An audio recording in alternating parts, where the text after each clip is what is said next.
श्रीदेवी ने 24 फरवरी 2018 को दुनिया को अलविदा कह दिया था। उनका यूं जाना उनके फैंस के लिए किसी सदमे से कम नहीं था।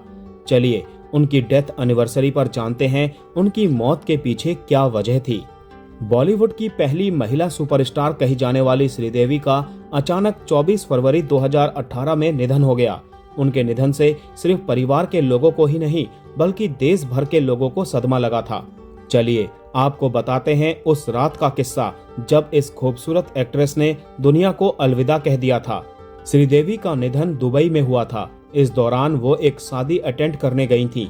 इसी दौरान होटल के एक कमरे में जिसमें वो रुकी हुई थी उन्होंने आखिरी सांस ली। लेकिन उनकी मौत के पीछे की असली वजह क्या थी, इसके पीछे का कारण आज तक किसी को पता नहीं चल पाया है। रिपोर्ट के अनुसार श्रीदेवी उन दिनों अपनी अपकमिंग फिल्म की तैयारी कर रही थी, जिसकी वजह से वो अपनी फिटनेस पर खास ध्यान दे रही थी। हालांकि उनको पहले से ही ब्लड प्रेशर की परेशानी थी। डॉक्टर ने भी उन्हें किसी भी तरह का स्ट्रिक्ट डाइट फॉलो करने के लिए मना किया था। ऐसे में कहा गया कि इस डाइट की वजह से ही एक्ट्रेस की जान चली गई। श्रीदेवी की डेथ के बाद उनके पति बोनी कपूर से काफी पूछताछ हुई थी, लेकिन उन्होंने कभी कुछ कहा नहीं। हालांकि कुछ साल पहले द न्यू इंडियन को दिए इंटरव्यू में बोनी कपूर ने इस बारे में बात किया था। उन्होंने कहा था कि श्रीदेवी एक स्ट्रिक्ट डाइट फॉलो करती थी जिसमें वो नमक नहीं लेती थी। इसकी वजह से वो कभी कभी बेहोश भी हो जाया करती थी।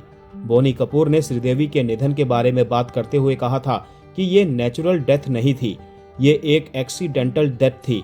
मैंने इसके बारे में ना बोलने का फैसला किया था क्योंकि जब मुझसे जांच और पूछताछ की जा रही थी तो मैंने लगभग 24 या 28 घंटों तक इस बारे में बात की थी।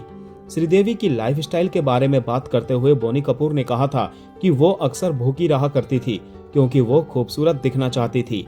जब से उसकी मुझसे शादी हुई थी तब से उसे कुछ मौकों पर ब्लैकआउट की समस्या हुई और डॉक्टर कहते रहे कि उसे लो बीपी की प्रॉब्लम है। बोनी कपूर ने आगे बताया था कि शादी के बाद उन्हें पता चला था कि श्रीदेवी स्ट्रिक्ट डाइट फॉलो करती थी। वो डिनर में बिना नमक वाला खाना खाती थी। उन्होंने कहा कि उसने इसे सीरियसली नहीं लिया और ना कभी सोचा कि इतना सीरियस हो सकता है। बोनी कपूर ने यह भी बताया था कि डेथ वाली शाम को कई बार उन्हें चक्कर आ रहे थे। ऐसे में वो कमरे में रेस्ट करने के लिए गई थी। उसके बाद जब वो रूम में लौटी तो फ्रेश होने के बारे में सोच रही थी। उसके बाद वो बाथरूम में गई और फिर वापस नहीं आई। कई रिपोर्ट में यह भी दावा किया गया कि पानी में डूबने की वजह से श्रीदेवी का निधन हुआ था।